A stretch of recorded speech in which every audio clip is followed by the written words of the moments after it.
राम राम भाई सारे ने। आज है 8 सितंबर और आज का क्वेश्चन है पैस्कल ट्रायंगल। इजी मार्क्ड है और है नहीं इजी, लेकिन उतना ये थोड़ा टिपिकल क्वेश्चन है। अगर आपको 2D एरे से डील करना था तो इजी है, वरना नहीं। और पैस्कल ट्रायंगल होता क्या है वो पता होना चाहिए। तो ये question interview point of view से बहुत इंपॉर्टेंट है, क्योंकि आपके कॉन्सेप्ट खोलने में हेल्प करता है। तो पहले ये जान ले कौन सी कंपनीज में पूछा गया। ये अमेजोन में 5, एप्पल में 4, माइक्रोसॉफ्ट में 4 बार, गोल्डमैन सैक्स, स्नैपचैट, उबर, याहू, यानी लगभग सभी बड़ी कंपनीज में पूछा गया है। तो ये अच्छा क्वेश्चन तो है। तो इसे करें कैसे? तो हमें बोल रहा है कि नंबर ऑफ रोज दे देगा और हमें पास्कल ट्रायंगल रिटर्न करना है उसका पूरा। तो ये पास्कल ट्रायंगल होता है क्या है? एग्जाम्पल में चलते हैं। पास्कल ट्रायंगल बेसिकली होता है कि उसकी जो फर्स्ट वैल्यू है वो 1 है। नेक्स्ट वैल्यू के लिए हम उसकी ऊपर वाली दो वैल्यू देखते हैं। तो एक तो 1 हो गई, दूसरी यहाँ पे कुछ नहीं तो 0 मान लेते हैं, 1 हो गया। यहाँ पे भी सेम 0 मान लिया, 1 हो गया। यहाँ पे भी सेम 0 मान लिया, 1 हो गया। यहाँ पे भी सेम 0 मान लिया, 1 हो गया। लेकिन जब मिडल में फिल कर रहे होते हैं पास्कल ट्रायंगल की, तो हम देखते हैं उसकी दो ऊपर वैल्यूज, तो 1 + 1 2 हो गया। सेम आगे बढ़ोगे तो यहाँ तो 0 है, 0 + 1 1। लेकिन यहाँ पे क्या हो जाएगा, 2 + 1 3। यहाँ पे भी 2 + 1 3। यहाँ पे 1 + 3 4, 3 + 3 6, 1 + 3 4। तो ऐसे ये फिल होता है पास्कल में। तो बेसिकली जो फर्स्ट और लास्ट एलिमेंट है पास्कल ट्रायंगल का, वो तो हमेशा ही 1 होता है, ये हमने नोटिस करा। और मिडल वाली वैल्यूज फिल करने के लिए हम बाहर की वैल्यूज को सम करते हैं। तो इसको करे कैसे? कुछ नहीं करना, एक 2D वेक्टर बना लेते हैं। यहाँ पे n की वैल्यू हमें 5 दे रखी है। एक 2D वेक्टर बना लिया हमने। 2D वेक्टर कुछ ऐसा ही होगा। तो i इज इक्वल टू 0 है, ये i इज इक्वल टू 1 है, ये i इज इक्वल टू 2 है, ये i इज इक्वल टू 3 है, और ये i इज इक्वल टू 4 है।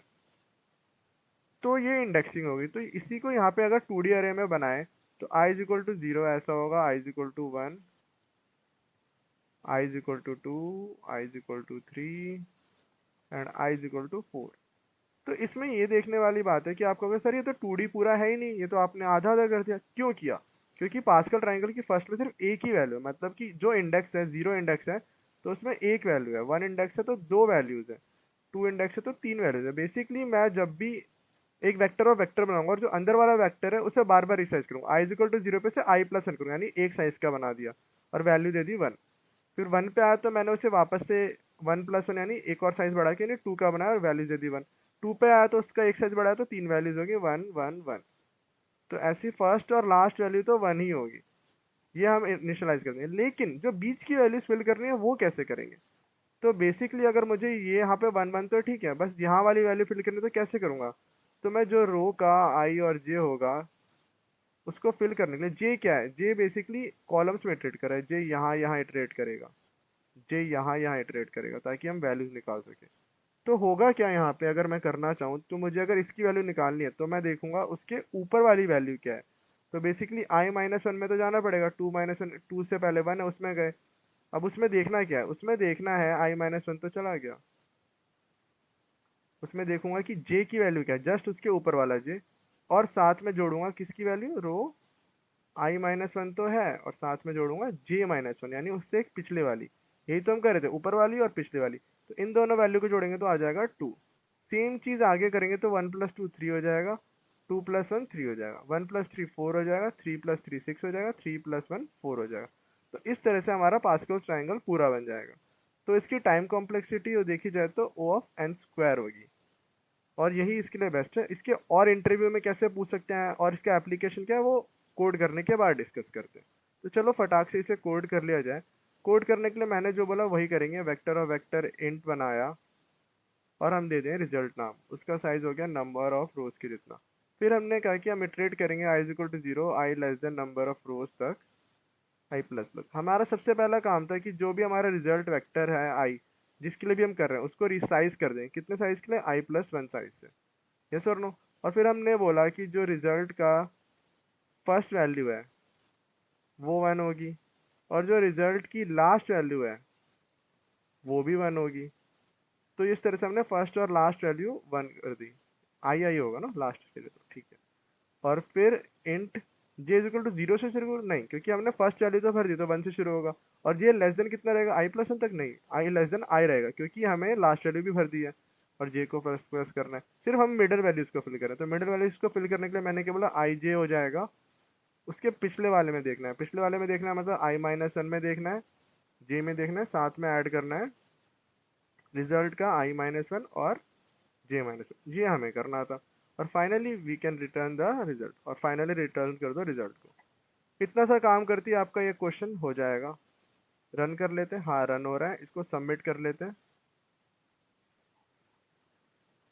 तो या सबमिट भी हो गया। तो इसकी time complexity O N square है, लेकिन हमने एक्स्ट्रा स्पेस यूज करी, हाँ एक 2D वेक्टर बनाया रिटर्न करने के लिए।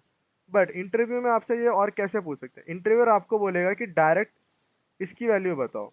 इसकी वैल्यू मतलब कि फिफ्थ रो के थर्ड एलिमेंट की वैल्यू बताओ। तो वो करने के लिए आप यहाँ देखोगे, फिफ्थ रो का थर्ड एलिमेंट है ये। तो बेसिकली उसका इंडेक्स कितना है, 5 और 3 की वैल्यू निकालना है। तो उसका सिंपल फॉर्मूला है R-1 कॉम्बिनेशन C-1। तो 5 - 3 हो गया आपका 4, और 3 - 1 हो गया 2। तो 4C2 की वैल्यू अगर आप निकालोगे तो वही होगी हमारी रो और कॉलम की वैल्यू। तो 4C2 की वैल्यू होती है 4 × 3 ÷ 2 × 1। ये अगर आपको डायरेक्ट निकालना नहीं आता कमेंट कर देना, डायरेक्ट कॉम्बिनेशन निकालना भी सिखा देंगे। तो ये कितना आ गया, ये आ गया 6।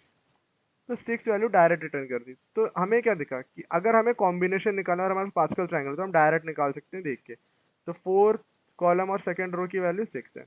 और अगर हमें डायरेक्ट रो और कॉलम देख के बोल रहा है कि वैल्यू निकालो, तो भी हम निकाल सकते हैं। पर इंटरव्यूअर आपसे बोल सकते हैं कि लास्ट पूरी रो प्रिंट करो। तो हम क्या करेंगे, सारी रोज को एक अरे में स्टोर कर सकते हैं और उसको देन प्रिंट करा सकते हैं। तो ये था आपका अप्रोच। जो सेकंड वाला क्वेश्चन था जिसमें कॉम्बिनेशन निकालना है, उसमें तो स्पेस O1 हो जाएगा और टाइम कॉम्प्लेक्सिटी ON हो जाएगी। बट जो लास्ट वाला है हमारा, जिसमें पूरी रो प्रिंट करानी है, तो उसमें time complexity O of N हो जाएगी, क्योंकि हम डायरेक्ट कॉम्बिनेशंस की वैल्यू स्टोर करा रहे हैं। ओके, डायरेक्ट जो भी रो दे रखी होगी उसके कॉम्बिनेशन की वैल्यू स्टोर करा लेंगे, और स्पेस कॉम्प्लेक्सिटी ON होगी, क्योंकि हमें इसे स्टोर करना पड़ेगा रिटर्न करने से पहले। अगर इन दोनों पार्ट्स पे भी आपको वीडियो चाहिए तो कमेंट कर देना। ये समझ आया क्वेश्चन तो बहुत ही अच्छा है, नहीं आया तो डाउट कमेंट बॉक्स में बताओ। Thank you so much for watching. मांग वीडियो सीरीज का पहला वीडियो आ चुका है, आगे वीडियो कंटिन्यू होगी, तो उसे भी चेकआउट कर लेना। मिलते हैं नेक्स्ट वीडियो में, तब तक के लिए अपने दोस्तों को शेयर करो, सब्सक्राइब करो, और प्लीज़ प्लीज़ अपने दोस्तों को बोलो कि एक चैनल है यार जो डेली लीड कोड कर रहा है और सब कुछ करके दिखा रहा है कैसे सॉल्व हो रहा है। तो प्लीज़ सब्सक्राइब करो, बहुत अच्छा लगता है। मिलते हैं नेक्स्ट वीडियो में, तब तक के लिए बाय बाय। तुझे क्या गम तेरा रिश्ता गगन की बांसुरी से है, पवन की गुफ्तगू से है, सूरज की रोशनी